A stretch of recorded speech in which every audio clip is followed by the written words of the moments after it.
প্রিয় ছাত্রছাত্রীরা, কেমন আছো সবাই? বাংলা শিক্ষা চ্যানেলে তোমাদের স্বাগত জানাই। আজ আবারও এসেছি নতুন একটি ভিডিও নিয়ে। আজকে আমি তোমাদের পড়াবো ক্লাস 9 এর বই থেকে রবীন্দ্রনাথ ঠাকুরের লেখা খেয়া কবিতাটি। কবিতাটির মূল কাব্যগ্রন্থ হলো চৈতালি। এটি একটি রূপক কবিতা। রূপক কবিতা অর্থাৎ যার আক্ষরিক অর্থ এক এবং আভ্যন্তরীণ অর্থ আলাদা। অর্থাৎ সাময়িকভাবে পড়ে তোমাদের মনে হতে পারে যে কবিতাটির অর্থ এটা হতে পারে, তবে আসলে কিন্তু কবিতাটির ভেতরে একটি অর্থ রয়েছে। পড়ে যা মনে হবে সেটার থেকে সম্পূর্ণ আলাদা। তাহলে চলো মূল আলোচনায় আসা যাক। খেয়া নৌকা পারাপার করে নদী স্রোতে, কেহ যায় ঘরে, কেহ আসে ঘর হতে। খেয়া নৌকা অর্থাৎ যেই নৌকায় যাত্রী পারাপার করা হয়। প্রতিদিন একটি নৌকা যে যাত্রী নিয়ে এপার থেকে ওপারে যাওয়া আসা করে। কিসের মাধ্যমে চলে? নদীর স্রোতে। নদীর স্রোতে নৌকা বয়ে চলে। কেহ যায় ঘরে, কেহ আসে ঘর হতে। কেউ বাড়ি ফিরে যায়, আবার কেউ বাড়ি থেকে বেরিয়ে আসে। দুই তীরে দুই গ্রাম আছে জানাশোনা, সকাল হইতে সন্ধ্যা করে আনাগোনা। সেই নদীর দুই পাশে দুটো গ্রাম রয়েছে। সেই গ্রামের মানুষদের একে অপরের মধ্যে জানাশোনা রয়েছে, মানে তারা একে অপরকে চেনে। সকাল হইতে সন্ধ্যা করে আনাগোনা, সকাল থেকে সন্ধে পর্যন্ত তারা প্রতিদিন আনাগোনা করে, মানে একবার যায় আর একবার আসে।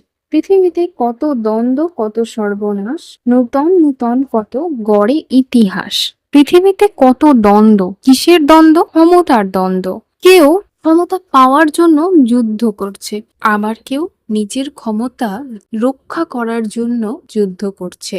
তার ফলে কি হয়? কত সর্বনাশ ঘটে এবং নতুন নতুন ইতিহাস গড়ে ওঠে। যুদ্ধ হলেই কি হবে? মানুষ মারা যাবে। তার ফলে কি হয়? সর্বনাশ। কাদের সর্বনাশ? যারা মারা গেছে তাদের পরিবারের সর্বনাশ। হয়তো তাদের পরিবারে একজনই ছিল যে অর্থ উপার্জন করতো, কিন্তু মারা যাওয়ার ফলে সেই পরিবারটি যেন ভেসে গেল। প্রতিনিয়ত যুদ্ধ ঘটছে, প্রতিনিয়ত কত মানুষের সর্বনাশ হচ্ছে। তার ফলে কি হচ্ছে? নতুন নতুন ইতিহাস গড়ে উঠছে। আমরা ইতিহাস বইতে কি পড়ে থাকি? সাধারণত অতীতে যেগুলো ঘটে গেছে সেগুলো ইতিহাসের বইয়ের পাতায় থাকে। সেই রকমই এই যে এত যুদ্ধ ঘটছে, প্রতিদিন ইতিহাসের পাতায় নতুন নতুন অধ্যায় যোগ হচ্ছে। রক্ত প্রবাহের মাঝে ফেনাইয়া ওঠে, সোনার মুকুট কত ফুটে আর টুটে। রক্ত প্রবাহের মাঝে ফেনাইয়া ওঠে মানে এত যে যুদ্ধ ঘটছে, এত সর্বনাশ হচ্ছে, এর ফলে যেন রক্তের ধারা প্রতিনিয়ত বয়ে চলেছে। কি উঠছে? এতটাই রক্ত বয়ে চলেছে যেন মনে হচ্ছে ফেনা ফেনা হয়ে উঠছে। সোনার মুকুট কত ফুটে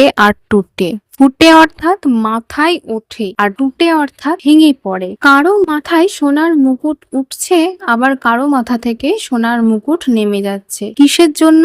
এই যে যুদ্ধের কারণে। এই যে পৃথিবীতে প্রতিনিয়ত যুদ্ধ হচ্ছে, তার কারণে সোনার মুকুট অর্থাৎ কি? ক্ষমতার প্রতীক। যার হাতে ক্ষমতা তার মাথায় মুকুট আছে, যার হাতে ক্ষমতা নেই তার মাথায় মুকুট নেই।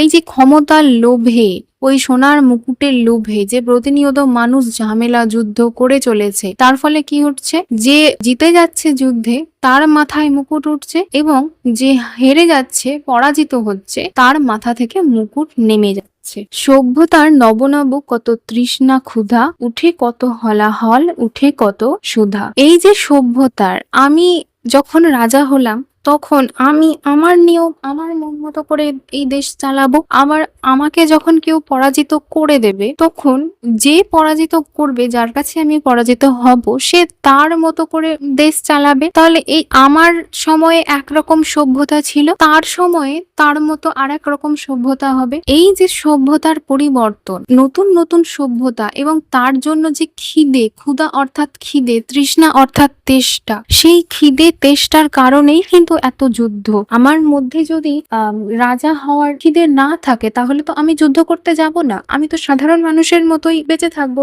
আমার মধ্যে যখনই খিদে জন্মাবে যে ওই মুকুট আমার চাই, ওই মুকুট আমি নেব, আমি ক্ষমতায় বসবো, বা আমার হাতে সেই ক্ষমতা আসুক, তখনই কিন্তু যুদ্ধ হবে। তাহলে এই যে নতুন নতুন খিদে, নতুন নতুন মানুষের খিদের কারণে কি হচ্ছে? উঠে কত হলাহল। হলাহল অর্থাৎ বিষ। কত বিষ ছড়িয়ে যাচ্ছে, কত বিষ উঠছে। বিষ কেন বলেছে? এই যে মানুষ মারা যাচ্ছে এটাকেই কবি বিষ বলতে চেয়েছেন। উঠে কত সুধা, আবার কত অমৃতও উঠছে। সভ্যতার এই বিবর্তনের ফলে যেমন ক্ষতি হচ্ছে, সর্বনাশ হচ্ছে, তেমনি কোনো কোনো দিক দিয়ে আবার ভালোও হচ্ছে, মানুষের উপকার হচ্ছে। শুধু হেথা দুই তীরে কে বা জানে নাম, দোহা পানে চেয়ে আছে দুইখানি গ্রাম। শুধুমাত্র এই দুই নদীর তীরে, দুই নদীর পাশে কে বা জানে নাম, কে কার নাম জানে, দোহা পানে চেয়ে আছে। দোহা অর্থাৎ মুখোমুখি, একে অপরের দিকে তাকিয়ে থাকা। মুখোমুখি চেয়ে আছে দুইখানি গ্রাম, দুটো গ্রাম একে অপরের দিকে তাকিয়ে আছে।